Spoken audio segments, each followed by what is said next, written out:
Hey guys, Darren here. Welcome to Mayhem Country Living. I want to talk to you this evening. I'm still out of town, hence the hotel room, traveling. But I want to talk to you a little bit about my own personal SHTF. My own S hit the fan. Now, allow me to elaborate because it's a good story. I like telling stories where I am compromised and something happens, because that lets people know that you're not the super prepper after all. This has to do with finances. Got up this morning, went to the place I needed to be, and early at the butt crack of dawn, and I was there doing my work, and my wife messaged me a few hours later because I go in. I am fortunate enough I can go in and work whenever I want to. Sometimes I'll get up at 2 in the morning because I can't sleep, and I'll go to the plants and the companies that I need to check out, and I'll go ahead and go in and start working, because I work an 8-hour day, so you know, the quicker you get there, the quicker it's over.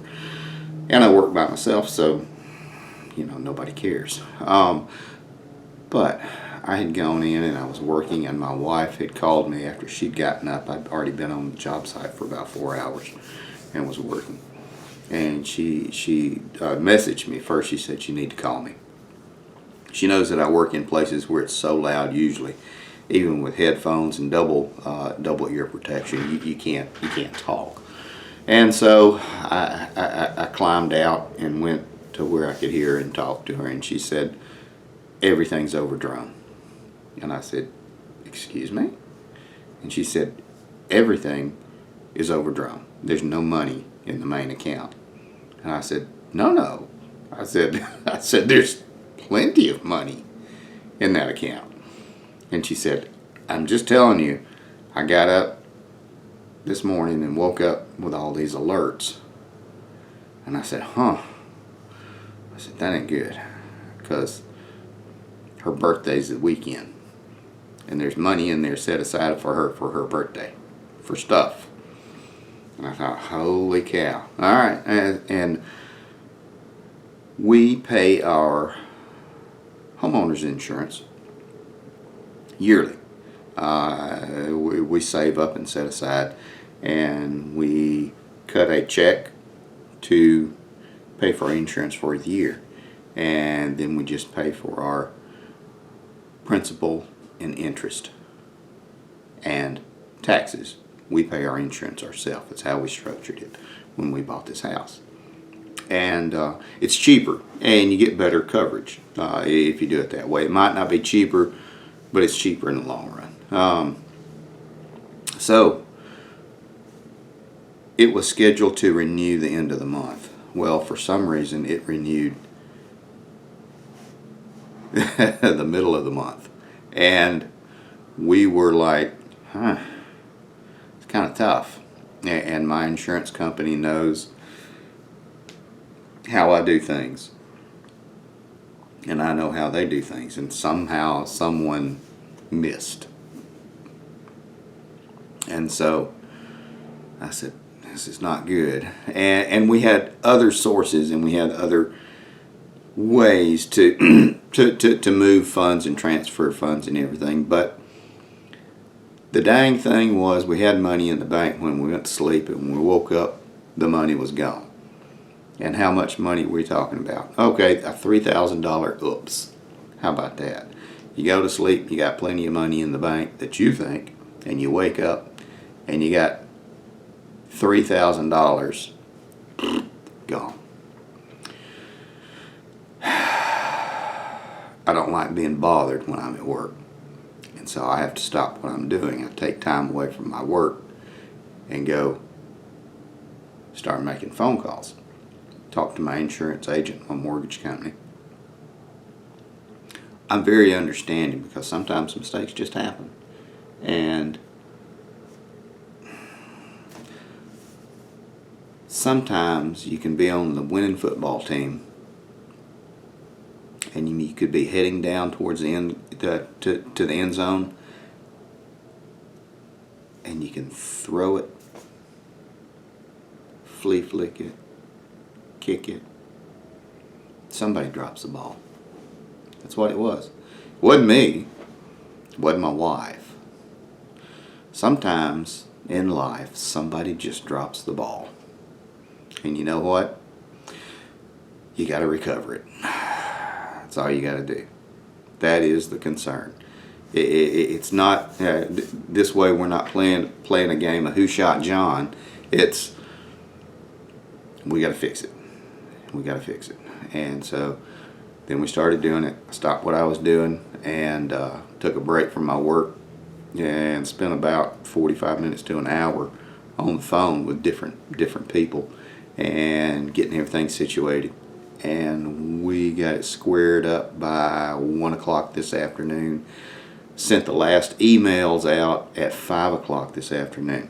In between all that, I went back to work and did my regular job, of course, because we're still, we still do what we need to do.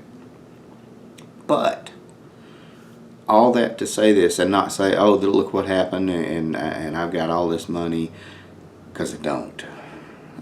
That's the thing. This hit at a really bad time with all this COVID stuff that's going on, to where we are, by we, I mean my family, my homestead, my groups, we are stretched thin.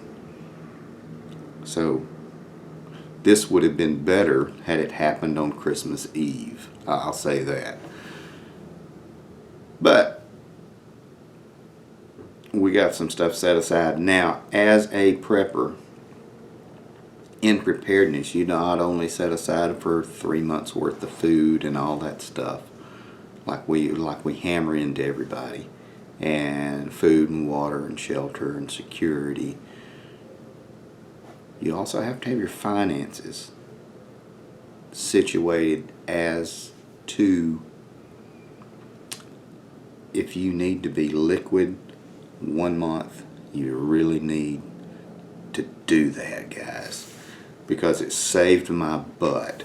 And I mean, it really saved my butt. Otherwise, I would have had to go to a hard lender and gotten money moved and situated and changed around. And even my insurance agent, who I would say, if I had to blame or lay the fault at someone's feet, it would be him and my mortgage company.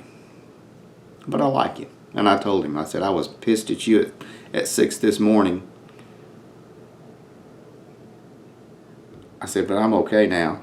Accidents happen. Stuff happens. That's beyond your concern. Or beyond your control. And you just deal with it. We had prepped and we had set aside. I mean, ultimately, we could have moved some, I don't know, could have sold some crypto or done some other stuff, and got everything. I'm not saying that again to say, look what we got and what we have. We got by this on the skin of our teeth. Turns out it was a problem because the mortgage company was supposed to pay out of our escrow account. That's what it was. And the lady at the mortgage company said, oh, that was my fault. Whoops. And I said, you're going to pay any overdrafts. And she was like, oh. I'm 52 years old. In my life, I have never had a speeding ticket. I have never bounced a check in my life. I've had 2 overdraft charges since I've had a bank account since I was 20. I might not have the best credit, and I might not have the most money, but by God, I try to take care of what I have. And this pissed me off to a level which I have not gotten to in a long, long time. You get so mad you get quiet. Yeah, that was the level I was at. But you know what? It's okay. We got it all taken care of. All that to say this. In addition to your long-term food preps, water preps, medications, stuff like that, you really need to set aside at least 1 month's liquid funds that you can put your hands on immediately. You need to have at least 1 month. 3 months is better. And I know it's hard to do. I know it's hard to do. But you don't know how good it felt to know that from the sacrifices that we had made previously over the year or so, we had enough money to get over this oops that somebody else did. This was my own personal SHTF, guys.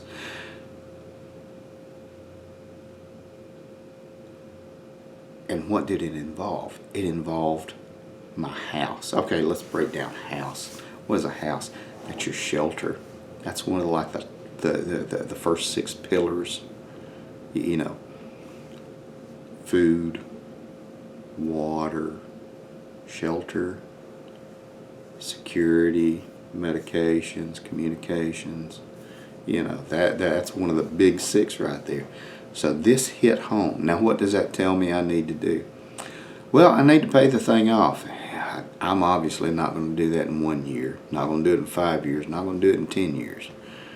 But we are going to start adding more to the principal, just if we can, because who knows how things are going. And I don't mean this video to drag on this long.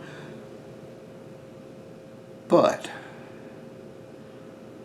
again, this was my own personal SHTF. I woke up this morning, there was no money in my account. Everything I had was overdrawn that I had written or debited for the past, I don't know how they do that, but for the past 4 or 5 days, everything that we had used was for debit was overdrawn. How about that? And then you take a day of your time that you could be getting paid working to fix all of the bullshit that somebody else caused. Now, some SHTFs, you're not going to be able to fix it. You're just going to have to deal with it.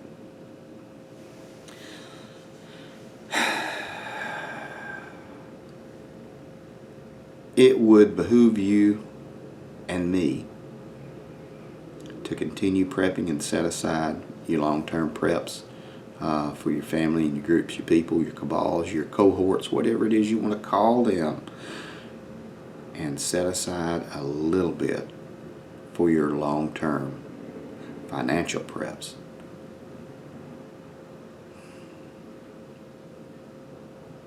Take care of your people, guys. No one else will.